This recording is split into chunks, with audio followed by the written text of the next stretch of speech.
Hello! Welcome back again sa channel ko. Ngayon, ang gagawin ko ay tuturuan ko kayo paano maglagay ng lashes sa pilikmata na it will last you for 2 weeks. Almost 2 weeks. Hindi yung parang pang everyday lang na paglagay, tanggal, lagay, tanggal. Ito, magtatagal to ng up to 2 weeks. Ang style ko, dahil sa glue. Teka, let me get it. Ito yung glue na ginagamit ko na it will last you for 2 weeks. Pag ginamit mo to. Tapos may mga regular glue. Okay. Ito yung glue na it will last you for 2 weeks. And then ito naman tong glue na House of Lush. Ito yung pang everyday lang na paglagay mo, tanggal, lagay, tanggal. Pang everyday lang to. Hindi to magtatagal ng ilang araw.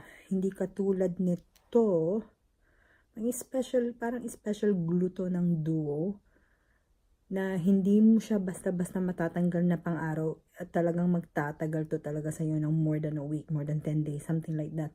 Lalo na kung maingat ka sa lashes mo, hindi mo, pag nag-wash ka ng face, dito lang around the area, ganon, ganyan, okay, iwa-wipes mo lang ng wipe. Tapos pag naligo ka, hindi mo siya, siguro mag-wash ka ng face, pag-wash mo ng face, i-dry, pagkatapos mo mag-wash ng face, i-dry mo siya kaagad or unahin mo yung hair bago mo ibasa yung mukha mo para tawag dito, para hindi siya masyadong ma-abuse sa tubig. So konting ingat lang din kung gusto mo talaga magtagal ang lashes mo. So ito yung gagawin natin ngayon sa paggawa ng lashes. Ituturo ko sa'yo kung paano, kasi mas maganda yung malinis yung mukha mo. Nothing on, walang oil kasi na prep ko na siya. Nothing on my eyelashes, walang mascara or anything. So, ang gagawin lang natin is i-lift para mas madali siyang ikabit.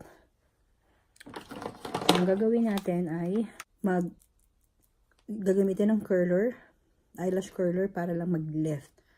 So, ganito. Yun lang naman ang gagawin, mag-eyelash lift lang. Using with the curler para paglagay ng lash ay madali.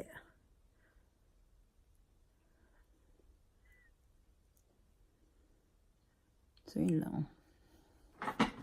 Lapit tayo ng konti. So, na-lift na siya, right? And then, guys, ito yung gagamitin ko. Nabili ko siya sa eBay for like, parang $5 yata for 10 pairs. Not too bad. This is really affordable. Kung meron kayo account sa eBay, bili kayo sa eBay or Amazon. Amazon medyo mas mahal ng konti sa Amazon. I think this one is really affordable. Murang-mura. Ito yung gagamitin natin today. So, kukuha lang muna ako ng isa dito para sa left eye ko, sa left lashes ko. Tapos, ang technique ko lang, ganito. Pakita ko sa inyo. So, meron siyang, ewan ko kung nakikita nyo. Meron siyang parang nag-iisa rito. Yan. So, i-move ko lang siya. Move ko pa kanan. Yan. Move ko lang siya pa kanan.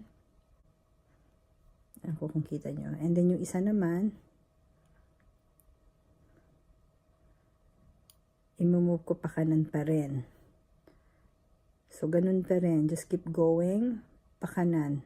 Kung saan yung mas mahabang lashes, doon siya i-move sa tabi. Hanggang sa mabuo mo siya. Okay?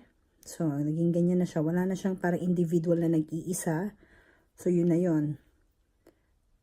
Okay? So, ang gagawin natin, ika-cut ko lang.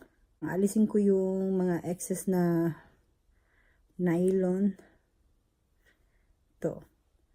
Ito, ika-cut ko lang siya. Hindi masyado siya nagfo-focus kasi naka-iPhone lang ako eh. So, di siya nagfo-focus. So, sana nakikita nyo. So, ika-cut ko lang siya. So, na-cut ko na. Then, ika-cut ko lang siya. Siyempre, kailangan mong catch. So, ayan. Wala na yung nylon.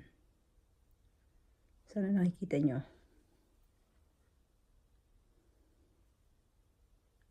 So, basta tatanggalin lang yung nylon, isa-isa mo siyang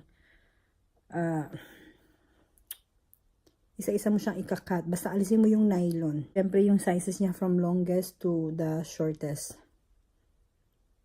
So, yun ang gagawin ko. Balik, kinakat ko lang ngayon. Hindi nyo nakikita eh. Pero anyway. So, ngayon, buksan ko na siya. Kunin ko yung pinakamahaba. Yung longest. So, ito.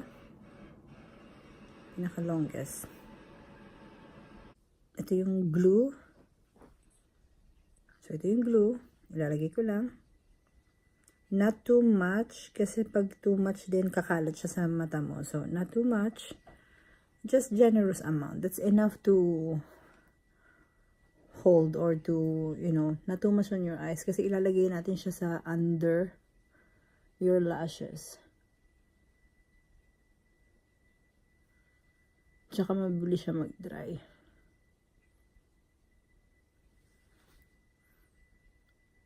Diba? So now I'm gonna put the second one.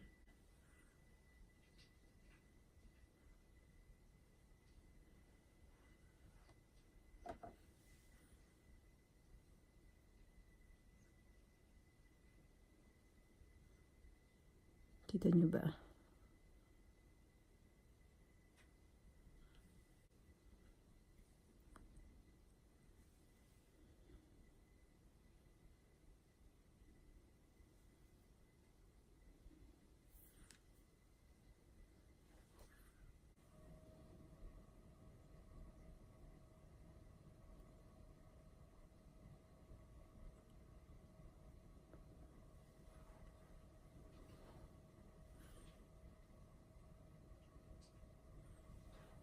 Kung meron kayong ganito, you can use that kasi may pagkamahapdi siya, nag-i-sting siya sa mata mo. Pero ako kasi sanay na kaya hindi masyado. Pero kung may ganito kayo, just blow it.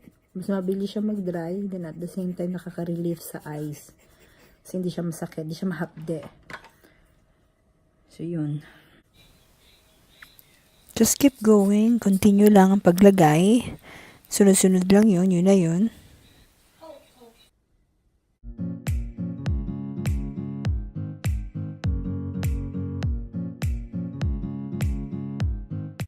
Not too much guys ha. Just generous amount na enough to hold.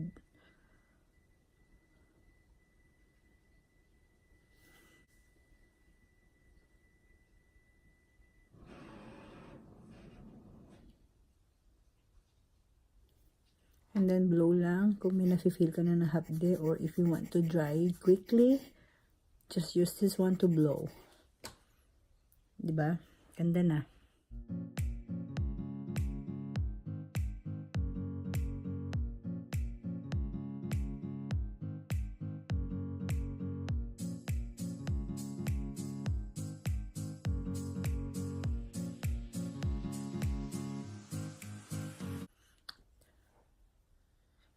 So, di ba mukha ako naka-extension pero hindi siya extension. Guys, this is just a regular false eyelashes and then I just cut it. Ganun siya ka. Very affordable compare sa pag nag-lashes ka, di ba? So, tapos na tayo sa kaliwa ko. Ngayon, gagawin naman natin yung sa kanan ko. Same procedure pa rin. You just move the single lashes na nandito. Pakita ko ulit. Yung single na nasa gitna, i-move mo lang siya doon kung saan yung longest. So, longest. I-move mo siya yung single doon sa pa-longest. So, I'll just do it really quickly.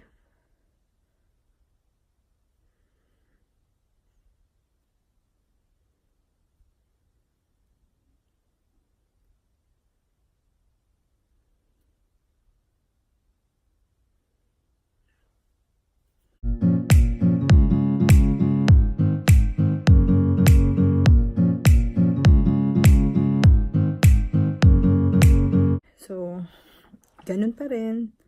Same procedure. Ganun pa rin. Lalagyan ko pa rin ng glue.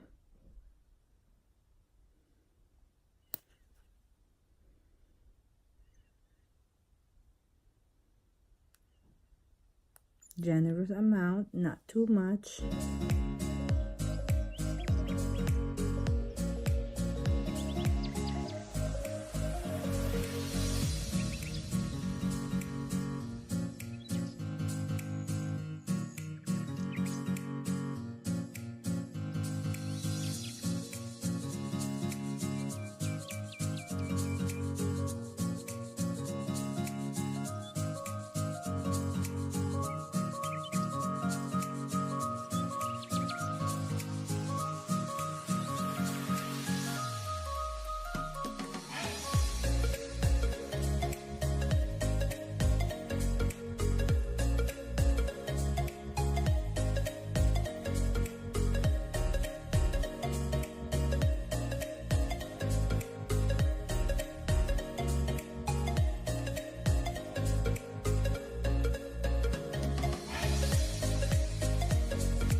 That's it. See how easy. Quick and easy. I have lashes. And then this one won't come off for a few days. Kaya gusto ko to kasi hindi ka na naglalagay araw-araw. Tsaka, you know, you woke up like this na. Kilay, lashes, konting BB cream, and you're good to go. Diba? So, ngayon, ang gagawin natin, magme-makeup na lang ako kung paano ako mag-makeup with the false eyelashes with this. So, kailangan careful ka rin sa paglagay ng mga liner kasi kailangan ingat lang din, lalo na yung paglagay mo dito ng pencil, black pencil sa tight line mo dito. So, ingat lang din sa paglagay. So, ang gagawin ko ngayon, mag-makeup na lang ako kasi lalabas kami ng asawa ko.